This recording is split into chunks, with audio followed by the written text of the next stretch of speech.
Hey, it's Kacey Kasem here, bringing you another episode of Get Real with Kacey Kasem. I know it's been a hot minute, but I needed a break during the football season. I needed to get my mentals somewhere where I felt like I could put this podcast out and it would come out sounding decent.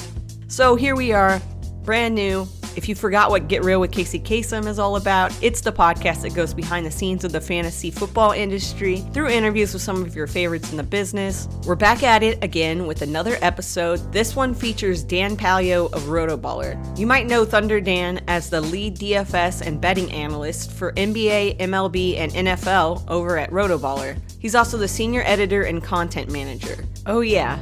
And he was also named the 2021 FSWA Basketball Writer of the Year. The conversation was awesome, and we talked about how he got his nickname, discovering DFS, building your own voice and brand, playing sports as a kid, putting out content for multiple sports, paying it forward, how League of Legends played a role in his journey, connecting with others in the fantasy space, and much more. Make sure you're following Dan on X at ThunderDanDFS. Follow me on X at TheKaceyKasem and on Blue Sky at Kacey Kasem. You can follow the pod on X at GetReal_pod. Also, if you don't mind, please check out SundayDreamersClub.com. It's my fantasy football t-shirt shop and it has a ton of rad t-shirts for everyone. Please help support the podcast by purchasing a shirt. That would mean so much to me. You can find my content with RotoBaller, Optimist Fantasy, and Fantasy Six Pack. This podcast is a proud member of the DAP Network. And now, here's my conversation with Thunder Dan on Get Real with Kacey Kasem.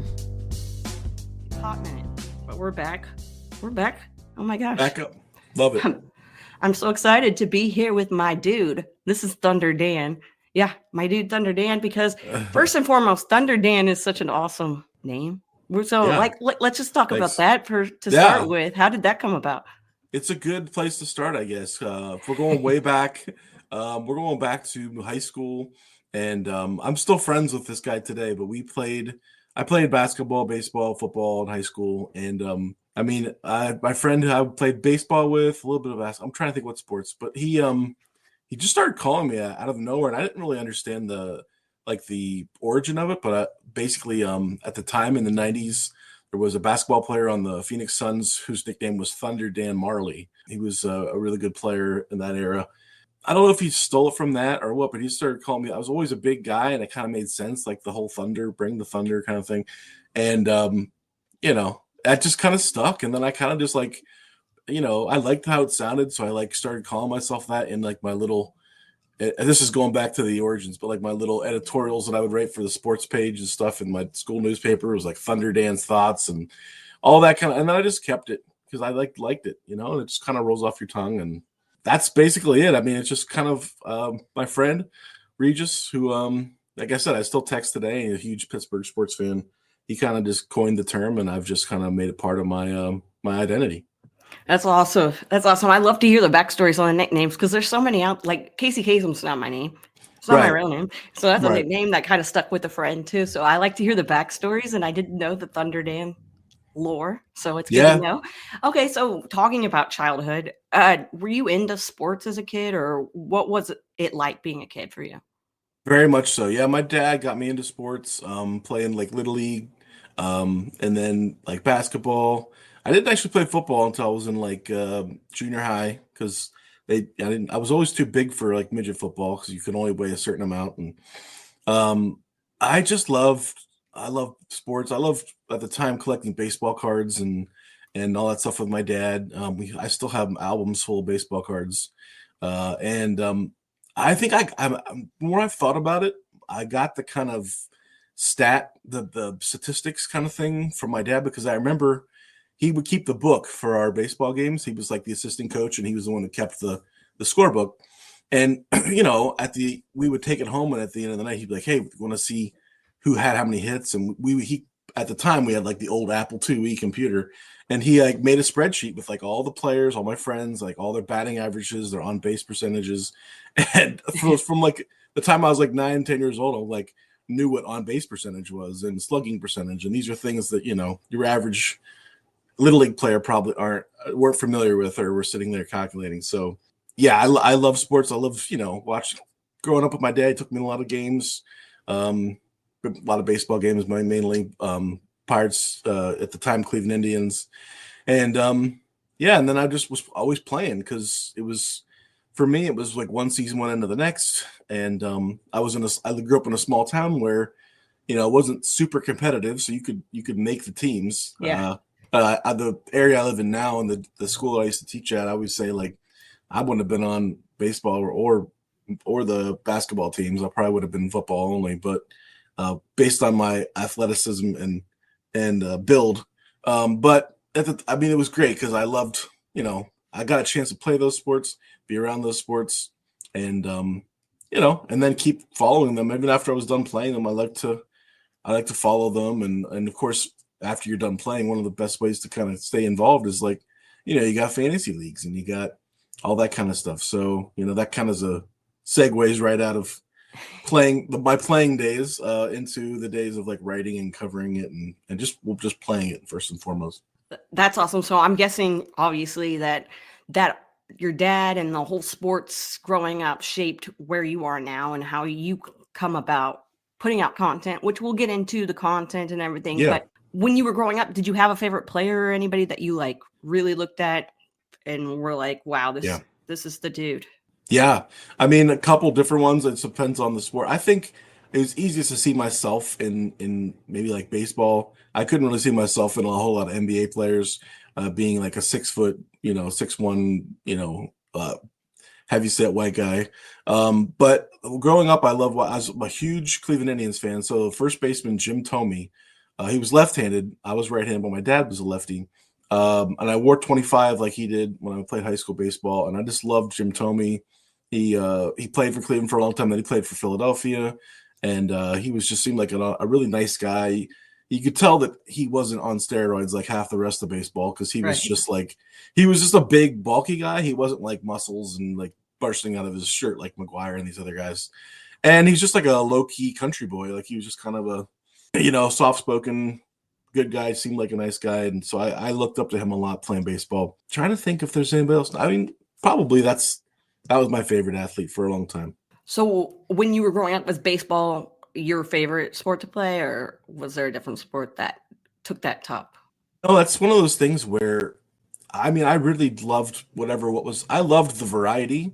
And I know people have been harping on this with today's generation. It's kind of unfortunate that we, at an early age, tend to force kids kind of into specializing, especially if you're in any kind of competitive environment where there's all year round, there's travel baseball, and my nephew's doing that right now, and there's travel basketball, AAU basketball, and it's like the coaches all want you to play all year round. And when I coached football, we used to be like, hey, that's great that you're playing, but you really should be in the weight room and you should be working on your, all these other stuff. But to me, the variety was like, and that's probably what I like covering multiple sports too, because frankly, at the end of the season, you're tired. Sometimes you're a little burnt out from it and you're like, want something fresh. So it's like right now I'm writing about the NBA, or I was writing about the NBA, but it's like incredibly difficult to pay attention to because there's teams tanking and guys resting and it's kind of like a mess. So I'm like, well, you know what? Baseball starts next week, and I've been writing baseball content for a month, and to an extent, playing 3 different sports and shifting gears constantly has kind of kept me to where I I really enjoy the sports that are in season and in the peak of their season while they're in, and I'm happy to step away and kind of tune out. I mean, I can't tune out too much being in my position especially with football. Football just goes all year round, right, with the NFL. But as far as like, I don't write about the NFL. I don't cover the NFL for months because I'm in the middle of basketball season and I'm doing baseball prep. So yeah, I think I'm the same way. I like playing all 3 sports. I like covering all 3 sports. I love watching in fact, when they're all going on at the same time, it's like it's paradise for me because I can tune in and watch lots of different games of different varieties. So and people like me get jealous when we're really into just one sport. I want to have my brain can't handle it, but I get jealous of people like you who just have like sports constantly because that sounds like an ideal life. Yeah, I mean, I see both sides of it. People like my friend Adam Koffler the other night. He's like, I don't know how you do this. I don't know how you can remember 500 baseball players and another 300 basketball players and like know who they are and like and I'm like, I don't either, but you'll notice that, if I don't know, the best thing about it is there's the internet and there's research and Yeah. you can look and find it. And the fact that, I'm kind of an editorial role now too. We can talk about that. If I don't know, I have people who do, and I can lean on NFL experts. I can lean on baseball experts. I enjoy being this kind of, jack of all trades, master of none, and leaning on the people who are kind of all year round on one sport or the other. It's kind of a nice mix, I think. If anything, I don't pretend to be an expert at all of it, but I'm friends with all the experts, and I can get you that answer if you need it. And that is awesome. And that is an important part of putting out content too, is so now, you know what you're good at and what you need to go look at to get the answers for. So Yeah. when you started playing fantasy sports, exactly how did you get involved in that? And what was the first fantasy sport that you played? That's a great question. And it's fun reminiscing about all this stuff. It's not stuff I talk about very often. I was just talking about this the other day to some of our my buddies RotoBaller, because the RotoBaller site actually started as a baseball site. I don't know if you know the whole history of it, but it was like a baseball blog and site, and that took off to now cover 12 different sports. But my first fantasy experience was playing fantasy baseball with like my buddy who I was on the baseball team with me, and like his dad and his like uncle and like random people from his family. They invited me to their league, and then I liked it so much that like we made like a league for our friends in high school, and we were playing. And then so it was baseball first, and then obviously fantasy football was just taking off at that point too. This is back in the the 90s and early 2000s. So like fantasy football, I was like, yeah, please. And then it wasn't until I was an adult, really in my early 20s, till I started to play fantasy basketball, because I really didn't even know it was a thing. And then I got hooked on that, like to where I was obsessed with fantasy basketball for a long time. And now it's like I said, it's a lot of fun to play all three. I try to manage it to where I'm not like playing a whole bunch of leagues for every sport, because then it becomes, especially when you're doing content, I know, it's like nobody can say no to another league, but like at some point you have to, because you're like, I'm not going to manage 10 teams and write content every day and have a life and do a day job and all these other things, right? It's just too much. Right.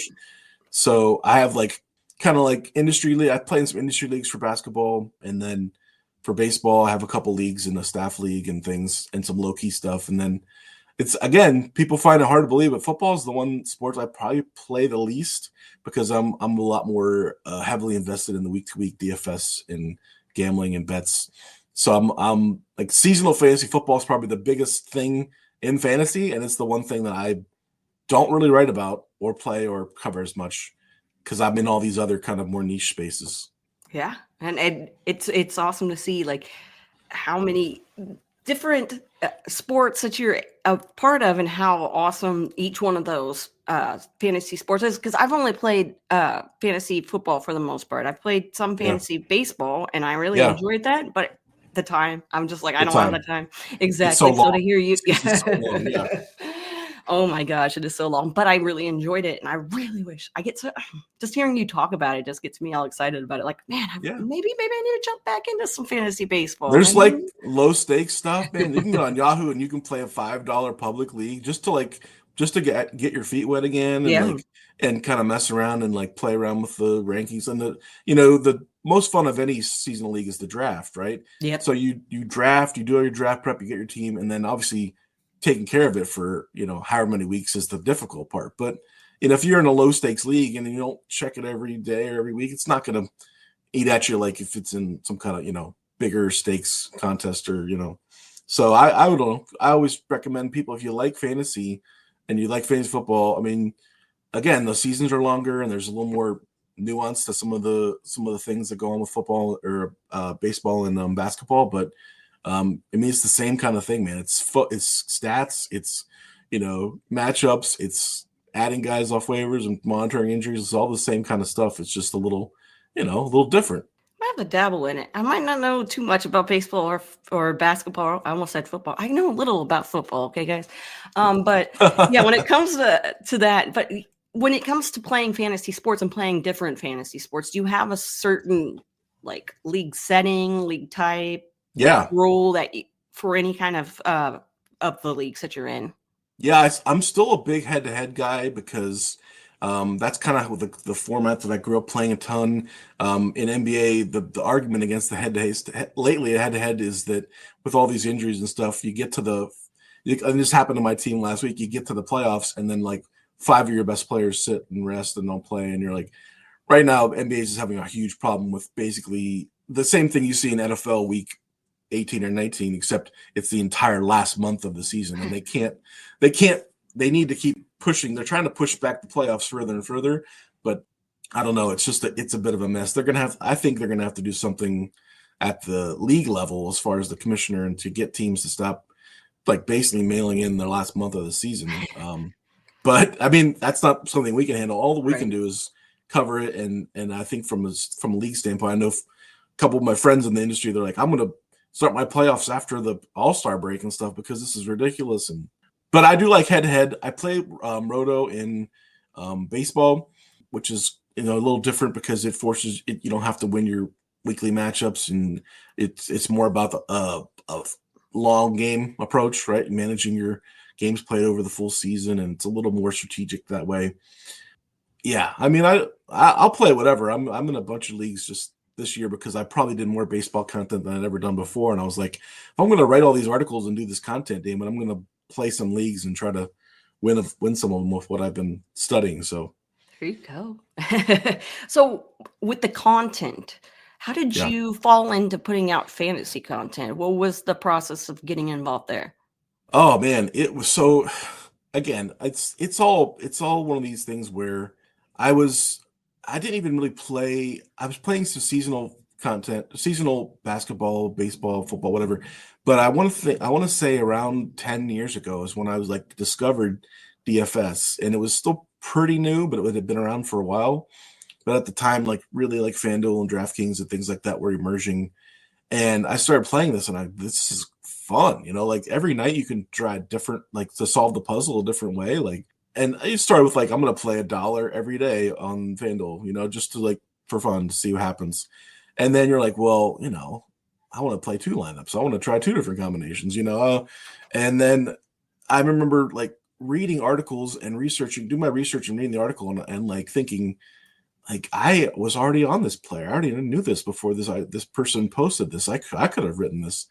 And so I went on RotoGrinders, one of the more famous DFS websites. They had like a blog, and you could write whatever you wanted to and submit it, and they would add a picture to it, and they would post it. And so I was like writing like these daily like Thunder Dan's picks or something on RotoGrinders. And all of a sudden I won Blogger of the Month, and it was like $100 FanDuel gift card. And I was like, I could make money writing about this. Like it wasn't real money, but it was, $100 credit. And so from there, I don't know. I think I got a message from somebody, I forget, like who had seen, maybe they probably were monitoring the blogs, like recruiting people. And they're like, hey man, do you want to write for my blog? And I was like, sure. And it kind of just started that way. And pretty soon before you know it, I was writing for a couple different sites. And I was like, just happy to be writing, but like, hey, I'll take whatever, man. $5, like $10, just whatever. I don't care. Just, this is fun. I like doing it. Yeah. I mean, it was just a hobby. It was just for fun. And I thought I was pretty good at it, and people were willing to publish my stuff and give me money. And like I said, it was just chump change I could play with, like, hey, $10 for an article. I can play that this weekend on the games, all, just for fun. So with that, had you done any writing prior to putting out that kind of content on fantasy? Not fantasy content. I mean, my background in writing would be, like I said, I in high school was editor of my high school newspaper when I was a senior. I took journalism class. I had my sports column that I wrote about, and everything had always been very recreational. I'd never really posted anything serious since that as a adult. So my writing is just, I've always written, but I've never really written for any purpose or with the intention of being published anywhere or anything like that.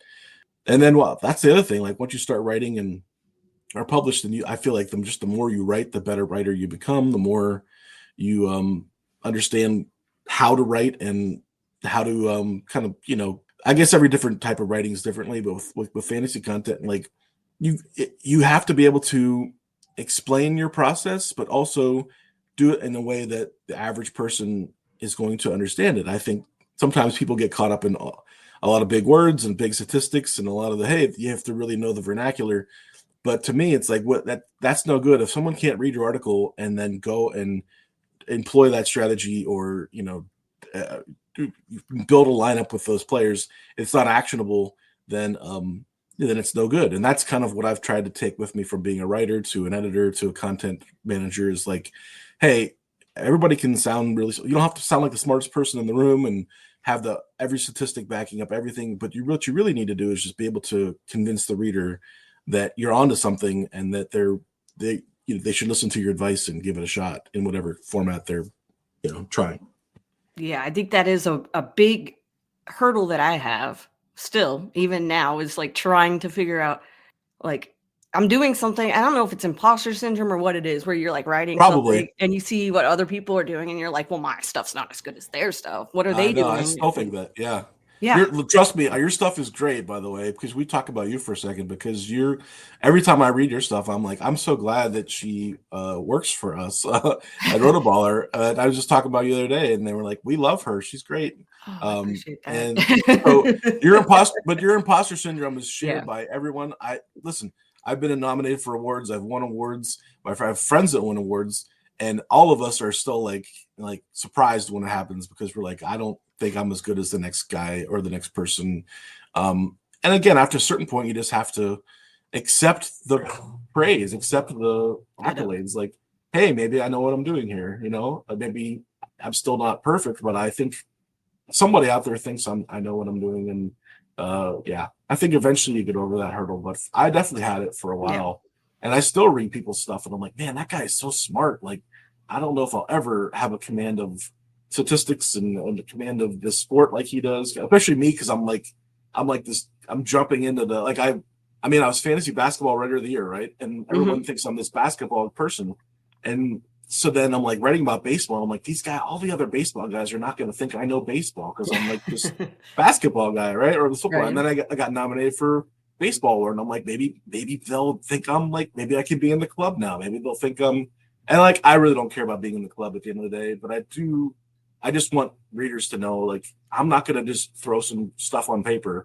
Like, everything I write is going to be researched. I'm going to, I'm doing the math. I'm crunching the numbers. I'm not just going to like fake it till I make it. That's, if anything, it's forced me to kind of almost maybe overdo it with like the statistics stuff. Cause I'm like, guys, I really know my stuff. Look at all this research I did. Look at all these, all this, the stuff I learned. So, but it's a ton of fun, man. I'll be honest with you. It makes my days go by faster. It gives me, a lot of joy and a lot of purpose with, like, hey, I want to figure what's the next big question to answer. Like, whether it's football or basketball or baseball, I want to figure out what the next trend's going to be and what's the next statistic we can really focus on. And at the end of the day, obviously, how many more readers can we get to read our content and grow our brand and my brand and everything else. So. Okay, so let's talk about RotoBaller, because I know some of the people listening to this are probably listening to it because RotoBaller is one of those core sites that we know about. It's a brand. It's been, I mean, before I even started being with RotoBaller, like, RotoBaller is one of those sites that you just went to. Like, it was just one of those sites. And like you had brought up about it being baseball related first, like, I remember that as well. So that's really cool. But like, how did the journey go, bring you to RotoBaller? And that's great. Yeah. That's a great question. I was hoping you'd ask me. So I actually recapped the story a few times with sitting down with the owners of the site and with some of our core writers. And it's really a funny, weird, kind of serendipitous kind of thing. So I'd bounced around. I'd written for a couple different sites. I was actually writing for 2 and 3, and at one point even maybe 4 sites at once, doing the whole mercenary thing where you're like, I'll write 3 articles for you guys and 2 for you, and like just trying to, get as much content out there as possible. I didn't love that, but I was doing it, right, to just kind of try to get the next break.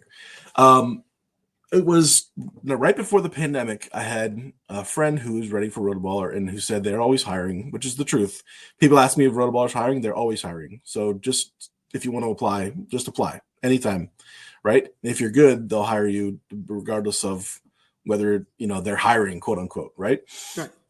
So, like when I called you up, when I recruited you, I'm like, we weren't hiring, but I knew you were really good, and I wanted you to write for us. So that was as simple as that. I mean, so anyways, point is, back to the pandemic. This is 2020, so it's been 5 years.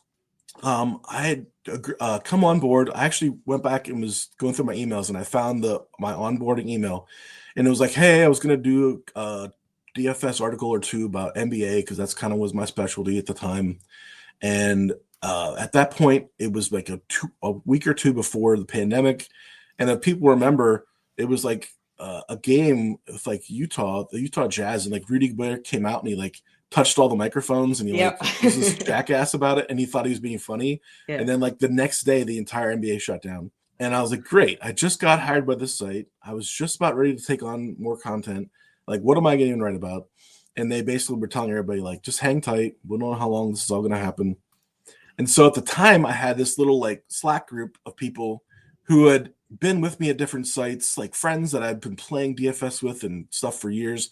And there's like maybe a couple hundred people in this little Slack, and we would just like talk and about plays and stuff.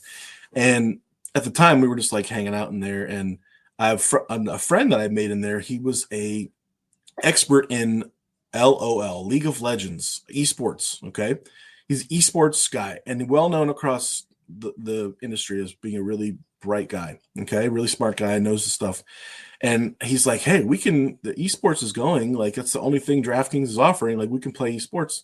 And everyone's like, yeah, we're all degenerates, we have nothing to gamble on. We're like, tell us who the plays are, like who are the teams. And of course, if you don't know, the main league is in Asia, is in China, and it's like 18 and 19-year-old Chinese kids playing video games, and that's who you're betting on. That's who you're rostering on your teams. Of course, they all have all kind of weird names and stuff, but they're the guys who you're playing. And so and the games would happen here it'd be 4 a.m, 2 or 3 a.m. here. And so you had to set your lineups before you went to bed, and then you woke up and people are like watching it on Twitch. Long story short, the guys at RotoBaller were like, hey, we're sitting around doing nothing. Like, would anybody like to like look into some esports content? And I said, like, I have a friend who does it. I could help bring him on. I could help manage it. And they're like, okay, they kind of just like run with it, like go with it. And so I was like, you got to hire this guy. He came on. We're going to hire a few other writers. And we started putting out daily League of Legends DFS content. And pretty quickly, like the readership went up really high. We were able to then even offer like a premium product with projections and optimizer and everything for folks. And at the end of it, they were like, dude, like you just like kept the site afloat. Like the site was like not doing anything for months, and esports like basically helped us stay above water because there's nothing else happening. And I kind of like, they're like, can you do this with other sports? And I'm like, yeah, I mean, if you want me to. And they kind of gave me the reins over DFS with baseball. And then all of a sudden, when football season come, like, do you want to do football? And I was like, yeah. And it was just a slow progression to where, I don't know, I was someone who could produce results for the site and make sure that, and I was plugged in with a lot of other writers. So they're like, do you know other guys who can write? And so I'm like recruiting people, putting together teams, managing teams. We have baseball team here, basketball team, football team, giving feedback on how I think the article should be structured. You know what I mean? I think we should change them this way. And that's my favorite thing about being part of the process, is that they really allowed me to help shape the product and what it looks like, and the articles and the content, what it looks like. They were always open to my feedback, wanted to hear what I had to say. And so again, I feel like kind of I helped build and shape the teams and the content and the way they are now over the last 5 years, because they've given me that opportunity to kind of, make it my own a little bit.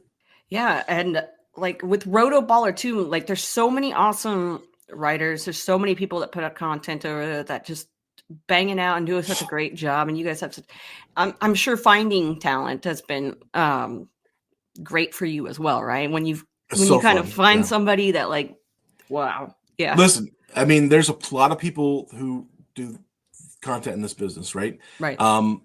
And there's plenty of times where you think things are going to go right. They bring someone on, it doesn't work out for whatever reason. But when it works out and you bring on someone who ends up being a core contributor, it's like the best thing in the world, right? It's just, and we have a lot of guys who, and gals like yourself who have that has happened with. And so it's crazy to think, but like in 5 years, I feel like, there were people who are still there that are there before me, but I feel like I've had a hand in helping to craft our personnel in a big way. Whether it's you, this spring we just brought on some really big baseball writers, and again, I enjoy that because I'm out there trying to, when you really like what you do and you like your site and you like your job, you're like, hey, I want to bring my friends here. I want to bring people who I know are recognized in the industry, winning awards and getting recognition. And it's honestly not a hard sell because people who are familiar with the brand and familiar with the site usually have heard good things, like that. And I think that speaks to the owners and to the management that, there's not a lot of people out there, oh man, that site, right? And have heard stories. Everything they've heard is on the up and up. They come in, they say, write what you want to write about. Let's get you comfortable. Let's get you settled in. They're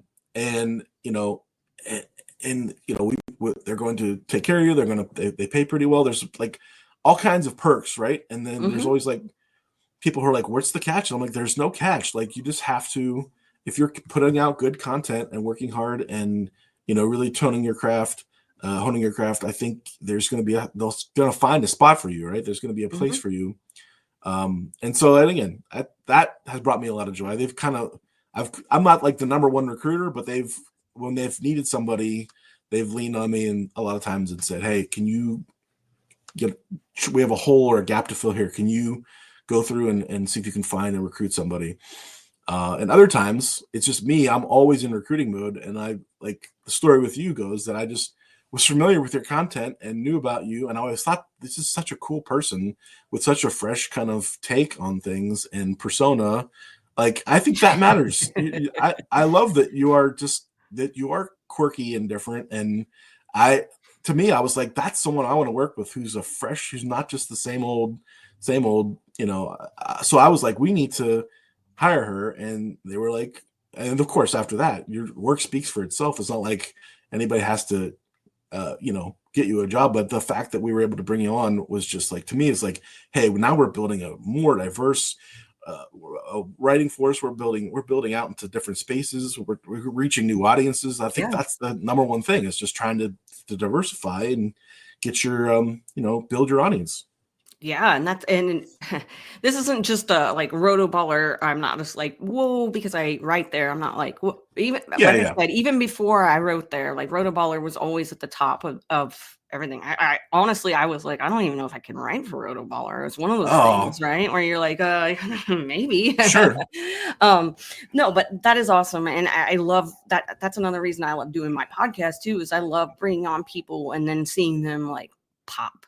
Like even like years down the road, then you're like, I interviewed them when they had like 1,000 followers on Twitter and didn't know like this from that. Now it's like blown up. So I love that. And hey everyone, Kacey Kasem here. I want to take a moment to tell you about Sunday Dreamers Club, my fantasy football inspired t-shirt store. If you're looking for unique, stylish, and comfortable apparel that showcases your love for fantasy football, look no further than SundayDreamersClub.com. Whether you're gearing up for the next big game, hosting a draft party, or just want to sport some awesome gear, Sunday Dreamers Club has got you covered. With a variety of designs and styles to choose from, there's something for every fantasy football fan out there.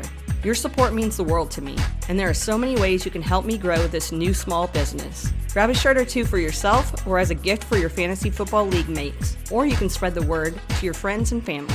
Every bit helps, and I truly appreciate your support. Thanks for listening, and now, let's get back to the show. Getting back to RotoBaller and your role there, how has your role evolved in getting into the editing, getting into like content, being a content manager? I know there's people listening that don't even know what a content manager is. So like, how exactly is all that? So it's a little bit, I don't know. I do enjoy the behind the scenes stuff. For me, I could never do it full time because I like to write so much. And thankfully they've never asked me to like take a back seat and do more of that and less writing, because I enjoy the writing aspect, and I do enjoy producing content, coming on podcasts. I don't do a whole lot of video content and things like that, but I like doing that and being a tout and all this stuff, being a personality. That's part of the fun for me. So if it was just behind the scenes stuff, I don't think I would like that. But it's just enough. I try to balance it to where I'm doing content and doing my own writing and my own stuff. I even do some of my own betting stuff on the side because we don't do a whole lot of betting stuff on the site. But it's really cool to get behind the scenes because then you see, number one, you get exposed to a whole bunch of new other writers, right, and their work. Mm-hmm. Like I've on most weeks I've read, I'd say 75% of the content on the site for that is up in the sports that I follow, and I'm not saying I've read every MMA article or every NASCAR article and things like that because those are kind of outside the scope of my influence. But in terms of like my teams and the content that I cover, like I've read most of it. You mentioned earlier, it makes you a better writer because number one, you're learning different research methods and different statistics and nomenclature from other writers. It really does the aspect of not wanting to be better than, but to be as good as the other folks on the team. Like I think all the time about baseball. Like we hired Corbin Young, who's this like award-winning baseball and football writer. And every time I read his article, I'm like, that is the smartest human person I've ever read.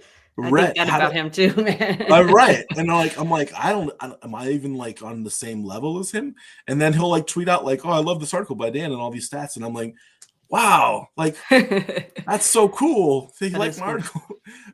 And I know Corbin's such a humble guy. He would never like think it. He's probably thinking the same thing. He's probably thinking like, wow, like Dan liked my article. Like, because we're all in that same box, right? Where we're like, like a little bit imposter syndrome, a little bit like probably don't think you're as good as you are. Right. But behind the scenes, content management is tough. Number one, we have to figure out content that is going to bring traffic to the website, or that is going to help generate revenue through premium sales and content. And B, we also want to make sure we continue to have a variety of different things. So this reminds me of almost like college athletics. Like if the college athletics had to focus on what brought them money in, there would just be a football team, right? There wouldn't be any other sports. But the football team helps generate revenue that eventually pays for men's lacrosse and women's volleyball and all these other sports that are bringing in a fraction of that income. So we're not going to cover just football, even though if we did, that would probably be the most lucrative because we want to bring in audiences and people who like other sports.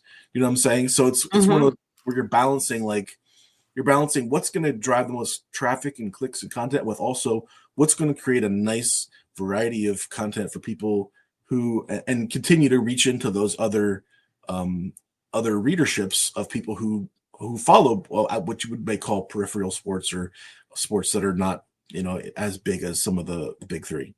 And you had brought up earlier, I just wanted to get back to that. You had brought up the COVID when that first started, when COVID first, and the NBA and the effect that it was having on you. And I didn't even think about other sports.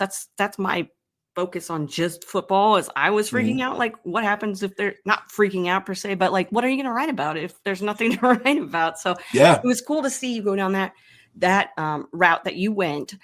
But like during that time, and then this podcast started in that time period too. So it's a lot of learning, a lot of stuff. And I wanted to bring up learning because there's a lot of people out there that want to get involved in putting out content and stuff, don't know how to get started, don't know what they need to be doing.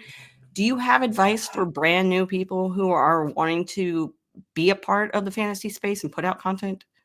Yeah. I think my best, I have been asked this before, and I'll be honest, it's one of those things where you want to think like, hey, what I do is really difficult and hard and like not many people can do it. And that's not necessarily true, right? People, if you're passionate about a particular sport or a particular type of content, and you are willing to, couple things. Number one, like cover it consistently, right?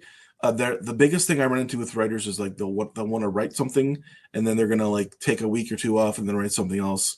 When people read content, if it's a sport like baseball and basketball where there are games every day, you almost have to be putting out content every day or every other day or some kind of consistent. You have to be, it's like a brand. You got to be in people's faces constantly, right? You can't just be someone that they read one time and then, oh, they have an article 2 weeks later and like they've already forgotten about you, right? So consistency is big. I tell writers all the time, like, if you got to just write something every day, the same way that you would journal every day or do something, like every night start writing recaps of games, or every day start writing up a player positional previews or something. If you're in football, whatever it is, write every day, even if it's not being published, right? Or you just kind of get into that habit.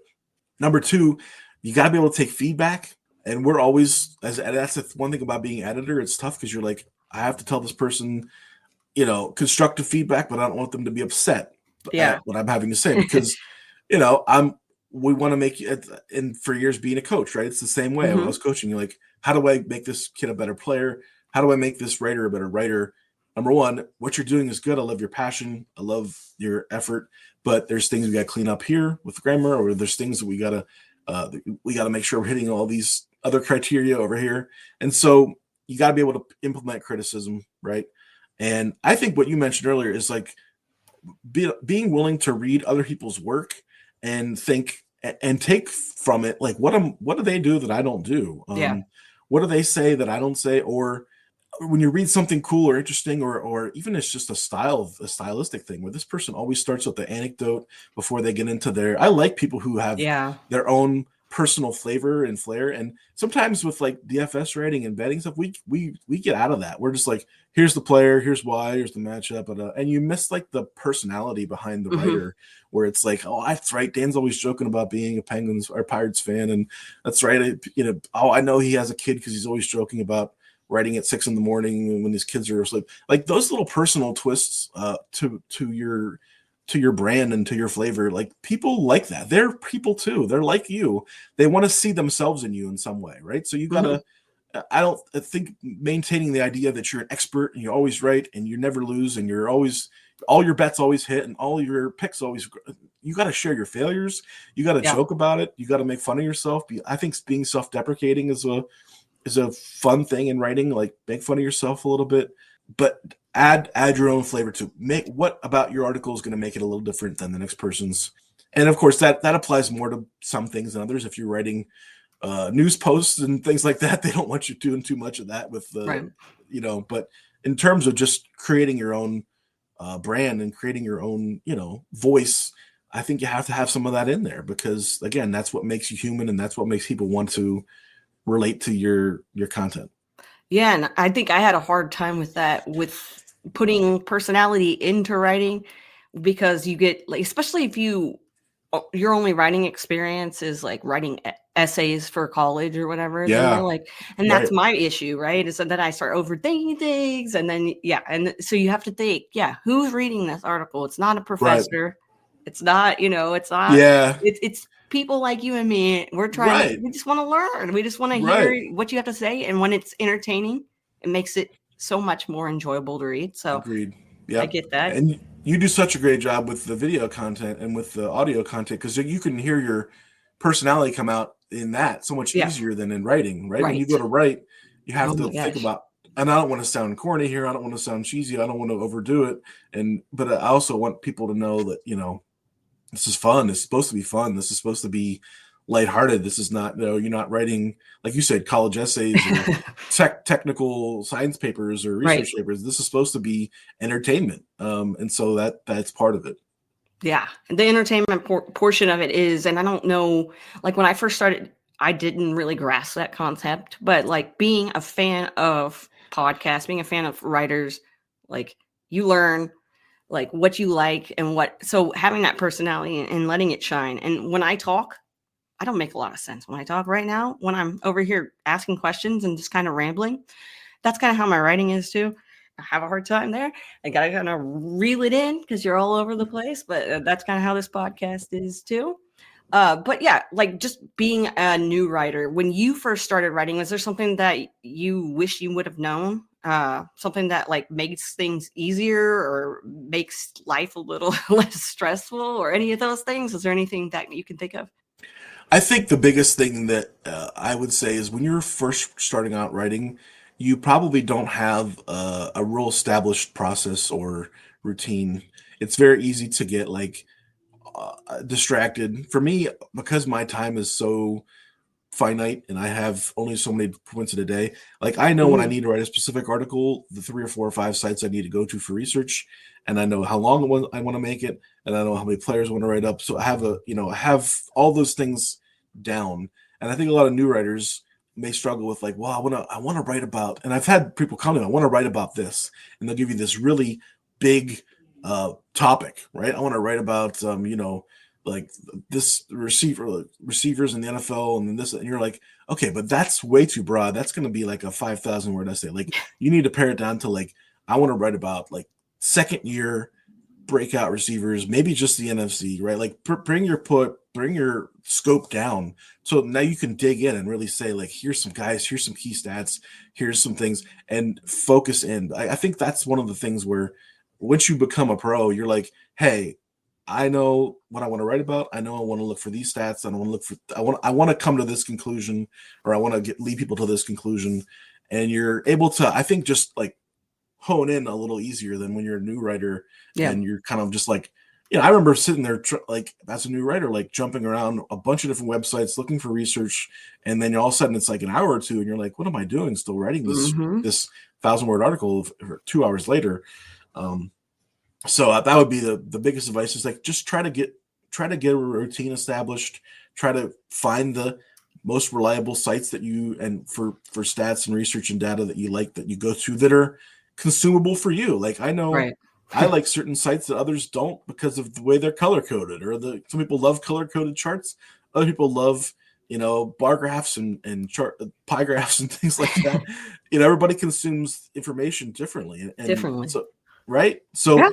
go to the sites that you like the best that present the data in a way that you can use it, that it's Right. actionable. And that's my biggest, probably the biggest buzzword would be like, make your content actionable and find the content that you need to consume that Mhm. that you actually understand the most and is presented in a way that you can digest it.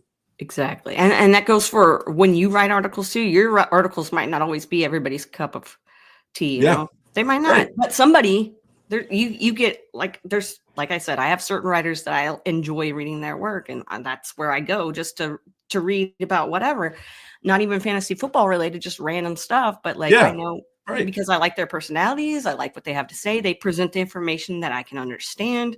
For me, everybody Yes. learns differently. So like Yep.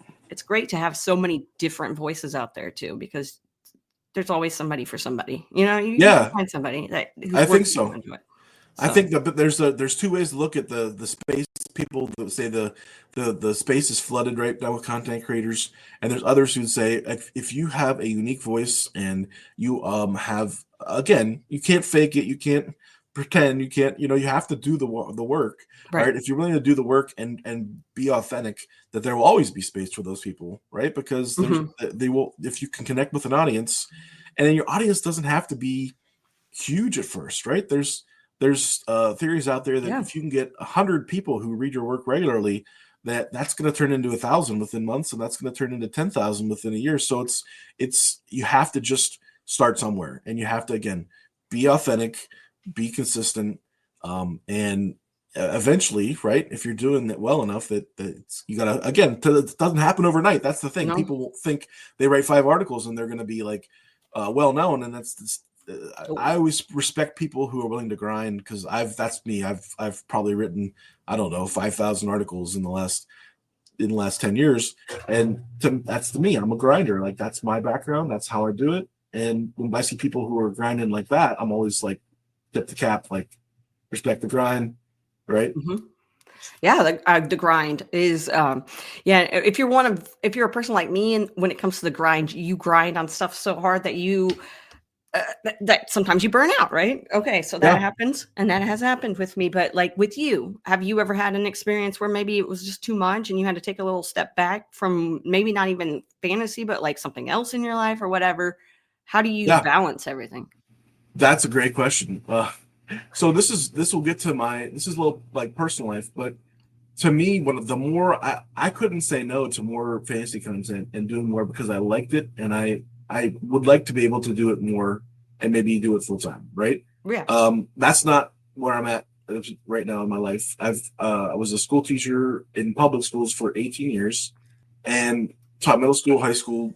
To me, the grind of being in the classroom was actually burning me out. And I don't need to get into a whole bunch of like why kids are changing and society changing, whatever. But to me, it was a little bit of the kids were different, and this was kind of post COVID too. I think Oh yeah. COVID, there's a weird COVID variant in here, but to me, things changed. The district I was in changed, and I was starting to change, and I felt like I wasn't being my full authentic self there, like I was for years when I had reputation as being everyone's favorite teacher and coach, and like I mean, like I'm not bragging about that. That's just a real thing. Like walk in and everybody, Mr. Palyo, it was one of those things. And so I felt like I wasn't that guy anymore. And I was like, I'm not going to mail it in. So I actually have it set up where I teach online now, which I am able to do from home, like 3 weeks out of a month. And just having my office here at home and being able to have a flexible schedule and wake up and write and stuff and doing things in the morning and then just flip over my monitor to the other one and start teaching and start doing my other school tasks is like so much better for me. It's been a good life, I think, change for me in terms of being able to spend more time with my kids and being able to balance like my content, my what do you call it? Not honeymoon, my moonlighting, I guess. For me, it's not moonlight. It's more like, what do you call it? It's like morning light. What do you call it? I'm up at like, I keep getting up earlier. It's really earlier. It's insane. People think I'm nuts. Because if I wake up at like 4 or 5, one of my cats will wake me up to feed it because they're psychos. I'm just like, do I even want to go back to bed if it's 5? I'm just going to make coffee and I'm going to start banging out some content. And it's quiet and no one's bothering me and no one's asking me to make them breakfast yet. So it's like, you have to find those moments. And for me, it's that hour or two before everyone's awake when I can like just dive into statistics and stuff for a while. And then I come back to that stuff during the day and in the afternoon and things like that or evening. But, I know guys who are opposite, who are writers who it's for them, it's 10 o'clock once everybody's in bed and 10 till midnight or 1, they're burning the midnight oil. But me, I'm passed out on the couch. Probably didn't even finish my show because I'm old. No, you know what? You just gave me an idea. I don't know if I can actually do this, but getting up early, if I could get up early before everybody and just get some stuff done. I mean, it all depends. Because I'm at night. You're not getting me at night. I'm not one of those people that can work at night. Can you focus? Some people can get up, but they can't like be a person for an hour because they have to like kind of wake up. But for me, I roll out of bed and like wash my face and make a cup of coffee, and I'm like, all of a sudden I'm breaking down matchups and statistics, and I feel the most clear-minded because there's been no one telling me like, hey, you got to pick me up after school, and then we're gonna go drop the car off to get fixed, and like none of that stuff's in my brain yet. It's just like an hour or two of like me and the numbers. It's almost like kind of it's very like zen. Really, just zen. Like I get it. Yeah, just that's getting where I away find from life. My happy place is in the spreadsheet. It's right. It's in the spreadsheet where no one can bother me for a while. But I mean, it's been a lot of fun. I still get a chance to work with kids and have an effect on them online, but it has allowed me to continue doing this other career at a pretty rapid pace. I spend a lot of time. We call it rotoballing, right? I'm rotoballing a lot of hours of the day. As my my I guess my roles and responsibilities have increased, but I do worry about getting burned out. If I feel like I'm getting burned out, the best thing about it is where I'm at, I can hand off content to other writers that I trust. Like if I'm like, man, I'm like at the end of baseball season, I think I'll usually end up handing off a couple articles because I'm like, guys, I can't do all this baseball. Football is going. And I'm trying to do basketball rankings. And I'm like, I'm able to hand off some of that stuff to other people who I trust and who I can delegate them to. And again, I like to be out front leading the way, but if it means I can't do it at a high level, I don't want to do that. You know what I mean? Yeah, I know what you mean. So, what do your family and friends, how do they feel about you being in, what do they think about this job you have, this industry that you're in? Like, what are their thoughts on what you do? That's a good question. Well, my wife really likes that I usually pay the mortgage with all of this money that I make doing it on the side. So Okay. that was when I was able to start making that much money doing it, she was on board. Okay. And, but no, I know she knows that I really enjoy it, and it's demanding, but at the same time, it's something that I really look forward to, and it has helped me. You know, I don't know. I don't know how to say. When you're a teacher, it's pretty much a thankless job. There's not a lot of recognition. You might have some families and some kids who tell you at the end of the year that they were your favorite, and they buy you a $5 gift card to Starbucks. But in this particular job, I've been able to work my way from writing a blog to being a lead editor at a major site, winning awards, getting recognized nationally. Like there's a little bit more of I don't know, like recognition and opportunity for advancement within this particular career than my other career. So to me, that's been kind of driving me a little bit, and allowing me to continue to focus on it as much as I do. But my friends, they love to come to me for fantasy advice because they think I know everything. And my favorite thing is like my buddy is like sending me like dynasty startup leagues and like drafts, and he's like, "What do you think, man?" I'm like, "But just so you know, I don't even cover dynasty football. Like, I don't not. I'm I love football, but like I can't really be football ready till like May or June at the earliest. Like I'm still in this other mode." And so I wish I could be, because that Hmm. sounds really fun, and I know dynasty football is like blowing up right now in terms of how much people are consuming Yeah. our RotoBaller content. It's like every day I'm like, how do these people reading about dynasty football? But Dynasty, man. it's Yeah. just huge. It's huge. But my point is, they all think I know everything about everything, and I'm like, guys, like I think, yeah, go with them this week. I don't know, like or I try to refer them to the site, like check out the ratings on the Yeah. site, or go to our player tool, and like there's a tool on the site where you can start him, and like I'm not the all knowing fantasy person, Yeah. but it is cool. Like if I'm on like lately, I've been on Sirius Radio 7:30 with Real Talk Raf. I have a recurring spot with them, and it's cool. I have friends in the car, and they're like, "Wow, your name just showed up on my radio. That's RotoBaller Radio with Dan Palyo." And I'm like, hey, if that's what it takes to be, if that's my level of fame, is like my name is on your car radio, like I'll take it. But it's fun. I think most people know that I have fun with it, that I'm really Yeah. into it. But it's mostly my mom. My mom, God bless her heart, she like subscribes to my newsletters and all that stuff, No. and she's like, I don't think she reads them, but she gets them. Yeah. And I think most people just think, or the worst part is probably when people are like, "Hey, are you still writing your blog?" And I'm like, "I'm actually writing probably 5 to 6 articles a day on a site that has 10 million visitors a year. Like I'm not just writing my blog where 5 people read it. Like Yeah. that part probably bothers. I think some people will never fully take it seriously, because to them, how can Yeah. it be serious? You're writing about fantasy football.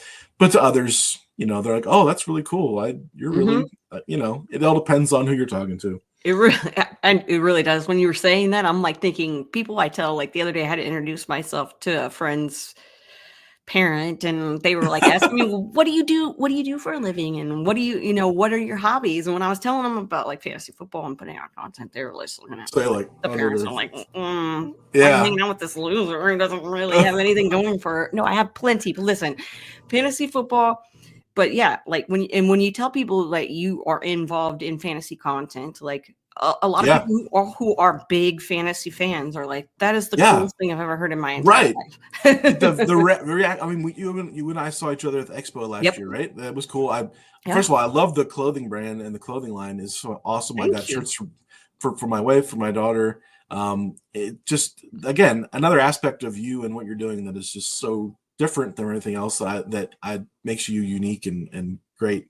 But number two, I remember being there, Yeah. and again, you do meet people who are like, "You're so and so," and it's like you're a celebrity to this person. When again, if you had told your friends another thing, they're like, "Oh, really?" Like the reaction is so varied from Yeah. wow, you're wow, you're on RotoBaller Radio versus someone who's like, what's a RotoBaller? And I don't even like, What's wrong? people who read fantasy football content. Like, I thought that was just something that kids did, or like there's people Yeah. who have no sense of No. any. But the fact that we'll say this, that, I think we're in a better spot than ever before in terms of it being, whether it was the league show on television or the fact that all the major networks now carry, show fantasy stats on the main Yeah. Broadcast. I think we're in a better spot than we've ever been in terms of being part of the mainstream and on the up and up. So, again, it was probably worse for a lot of our predecessors 15 years ago who were like, I do fantasy content, because back then very few people would have known what you did, but at least some people, at least we're semi-famous, Casey, with a small sect of people. Yeah. We're getting there. You brought up the expo. Yes, I did get to meet you there. I got to hang out with the RotoBaller crew there. That was a great time. Getting to meet people in this space is a great time. Networking, making friends, all of that stuff. Just making connections with people. I just enjoy that so much. Meeting people from the fantasy space in person and getting to know these people. Like, what kind of experience is that for you? And how cool is it, or whatever, to meet these people?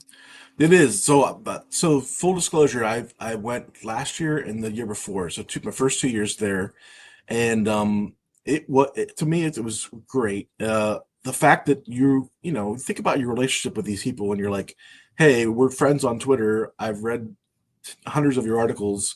We tweet each other, and then we actually had a chance to sit down and have a beer or something and talk. It's like, it's so cool, because you're like, this is like, I told my wife all the time, like, I'm like, I have friends on the internet. Like, I don't have friends in real life, but I have friends on the internet, right? But you actually get to meet these people, and they're usually really cool, chill people who are in the same boat, right? Who are like, excited to meet you too. It's a really neat thing. I'm glad that they do it. I'd like to be able to. I don't know. I'm on the East Coast, and it's tough I know people who are far away, but I'd love to meet up with other people. I was fortunate enough to meet our owners of RotoBaller, not only at the Expo one year, but then up in New York City where they're located. And that's something I'd like to do more of as my budget affords it, and my flexibility is just like seek out people and have meetups. It's once a year at an expo is one thing, because you're everything's kind of scheduled out. But I'd love to meet more people, network more with people, and go to some of these events. It's tough because it takes time, it takes money, right? It takes and for money, you, it takes time. and you're a good bit away from all the rest of us. I know where you're at, so you've got to get on a plane or something, Dallas, and then flying out and hoping not to have to do like just direct flights are always great. I'm not a fan of having to have a layover anywhere. So. No, didn't either. Layovers are rough, but the fact that you were able to get up there and last time, and I know there was an issue with your flight. Wasn't there an issue with your flight too? Yeah, we got diverted because of a medical emergency, so we got diverted to Little Rock, and so it was.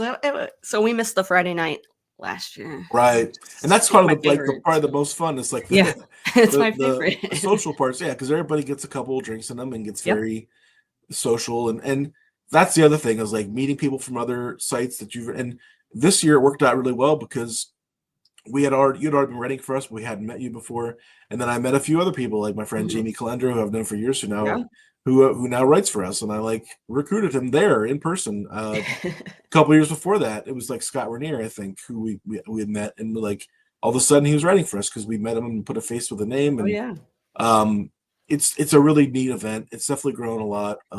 It's cool that Bob continues to grow it and make it what it is.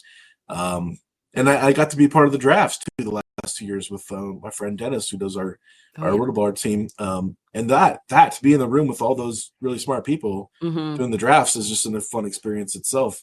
I mean, I would obviously want to do it more if I had an opportunity to, but it's tough. But definitely is worth doing, and I'm glad I've done it. Even I don't know if I'll get back this year or not, but I know that I want to continue to try and make an effort to get out to those events and meet people from these spaces. Yeah, right on. Every year I feel like I meet new people that I didn't even know existed in this space, and I try to get their contact information and invite them to come on my show or keep an eye on Right. what they're doing, because it's really cool to branch out, meet Yep. more people. So yeah, it's super awesome, and getting to hang out with everybody, super awesome. But besides just like meeting people and doing all of that jazz, you had brought up, I know we're getting towards the end of this podcast, but I did want to bring up the fact that you were talking about being nominated for awards and getting awards for the products, for the articles and all the things that you do that people are giving these accolades to. Like, how does it feel to, like, the first time that you were ever nominated for an award? Like, what was that feeling like? I was blown away. I think that's the one thing about, and I don't want to make this just a RotoBaller promo show, because I know, but I'm pretty fiercely loyal to them for what they've allowed me. To me, I wouldn't have been an award-winning person without them, because they, number one, gave me an opportunity to write about what I want to write, and as often as I wanted to, and kept feeding me the opportunities. But number two, the one thing they do is really promote the heck out of their writers in terms of, and I'm a part of that now, is we were actively recruit people to submit stuff, and we're trying to tell people, hey, I don't care if you think you're good or not, like, submit some articles. We want to put your name in. And so they basically forced me to do that for my first year. And I was like, all right, I'll put some basketball articles in. And then I was nominated, against Aaron Brewski, who I've been reading his content on RotoWorld since I was 15 years old, right? Wow. And I'm like, what the hell? Like, my name is in a tweet with Aaron Brewski's. Like, I was like a whole full circle moment for me. And then I won, and like Aaron messaged me like, hey, congratulations. And I'm like, is this real life? Like, I don't even understand. I know. So then I guess winning, I got a little bit of credibility. I got invited to some more of the NBA, kind of that scene of like tout leagues and things like that. And it's been fun because I've met a lot of really cool people and got to go on shows with guys like Josh Lloyd and Dan Vespers and things like that. But I was blown away. And then, so now I'm like, oh, I'm going to submit all the time. Right. And I'm going to get my friends to submit. And the whole goal for us is kind of like, as a team of RotoBaller writers, we want to try to get as many nominations and awards as possible. And the last couple of years, it's been like 12, 13, 14, and then this year was really special because I got nominated for DFS writer, which is basically like how I started, like writing about DFS, and 90% of what I write is DFS. So I got a nomination for DFS, and then I got a nomination for baseball. And I was like, that to me was like, because I wasn't even writing any seasonal baseball content when I first started. I basically got, I don't say roped into it, but I got sucked into it because baseball is this like kind of special thing at RotoBaller. It's like, it's like where the site started. We have some of the best baseball writers on the planet, rankings, all that. And so I was like, I want to be a part of that. I kind of want to, like, that's like a cool group of people. And so I started writing about it more. And then it basically forced myself to like learn as more, I guess, sabermetrics and advanced stats and things like that I hadn't maybe dug into as deep in the past. And then to get nominated, like, and my friend Eric Smolsky, who's at RotoWorld now, like, texts me. He's like, we did it. I'm like, what are you talking about? Like, we both got nominated for baseball. And I was like, get out of here. And then my friend John Mageza, and like, it's just like, hey, none of us won, but we all were nominated for the same award. And it definitely feels like, like it get rid of some of that imposter stuff. Because the first time it could have been a fluke. Maybe I just wrote something really cool, something like one time a judge really liked, and then to get like multiple nominations across 3 different categories. Now I'm feeling like, hey, like I know I'm not bragging. I'm just saying. No, I'm like me, that. I think that's so rad. Like that is to so me. Cool, it just like it validates that like I feel like whatever I want to write about, and I can write it at a high level because I do that, and that's what I do. I write about multiple sports. And I want to do it at a high level. I want to do it at a level where people are getting something out of it. And so it was validating. It made me feel like, okay, I don't need to be like on the outside looking in, like, ooh, it's the baseball kids or the basketball kids. Right. And probably the only group I'm on the outside looking in is football, because I'm not trying to be right. a top level football writer, because for me, that's not where I can make as big of an impact, right? I have other skills that I think are better suited for other avenues, and so and it also helps that that's the biggest group. So I'm like, well, do I want to try to be the best amongst the largest group, or should I try to be among the best of the smaller groups? Like, But yeah. So I mean, it's been really cool. I'm not trying to brag. I just No, feel I like think it's really cool that like your work gets the appreciation that it deserves, right? It's just yes, it's just nice to yeah, see it be appreciated when you're putting in all this hard work and you're doing this for fun, but you're doing this to help yes. others too. Like it's cool to see that people are appreciating what you're putting out. Right. So, Exactly. And for me, like it is still fun, but it is a job. It's work. Like it's not something that I just, did easily or casually. Like these are things that I've spent a lot of hours of my life devoted to. So the fact that I got some recognition was nice. And you never take it for granted because I think it was 2 years between nominations. It was like 2021 and then 2024. And that just speaks to the volume of, and I know Andy Barron says this every year, is like, we have so many good people. And then when you read the articles, you're like, oh, yeah, they are really yeah. good. So he's not just saying that. Like the competition is very steep. And so the fact that, you shouldn't sell yourself short. You've been nominated and how many times now for the pod? Three times, right? And 3 for this. Yeah, 3. So That's it's exciting. That's I love it. huge. Like Thank you, most Jeff. people cannot say that. Most people cannot say that, and it shouldn't be taken in any other way than that you put out something that is really remarkable and special. Because think about it. There are hundreds, if not more, of fantasy football podcasts out there, and the fact that you got recognized 3 different times it's not a coincidence, right? And it's something legitimate. Well, appreciate that. I appreciate everybody. Honestly, if it wasn't for the people that are listening to this podcast right now, it wouldn't have gotten nominated. So thank you guys. And thank everybody for listening for real. And thank you for reading all of Dan's work. Like Dan, we'll why don't you just go ahead and let everybody know where they can find you and what you have out there and where they can find your content.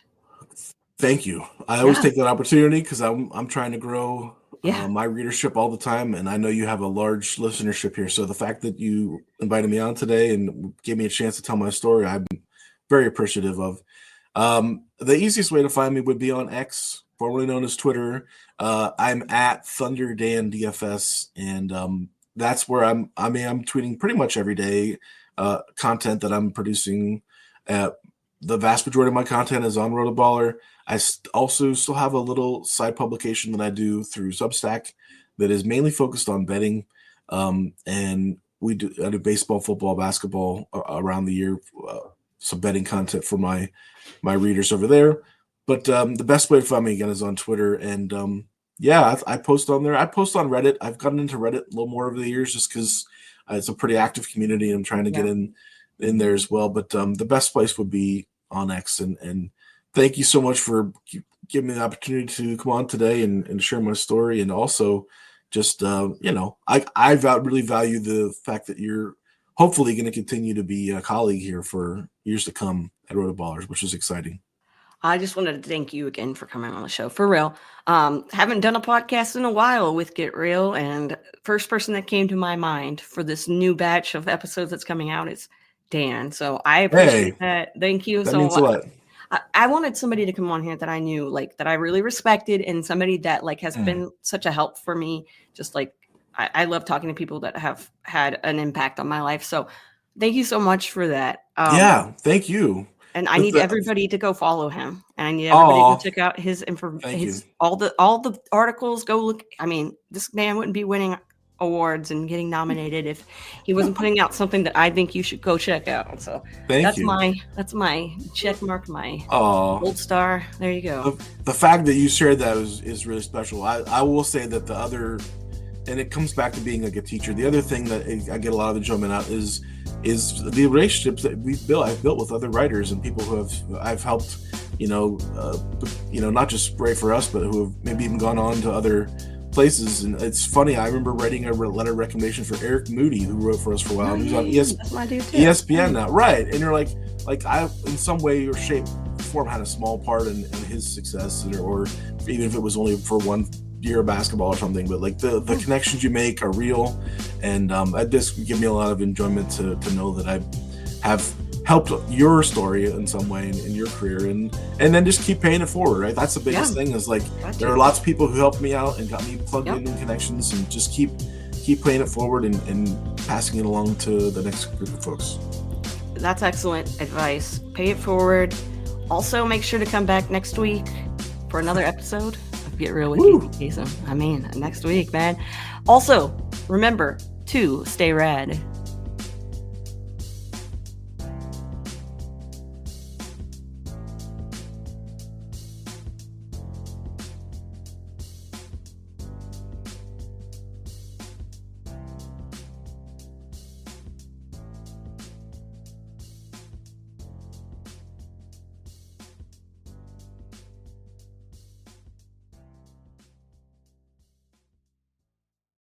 Get real. Time to get real, everybody.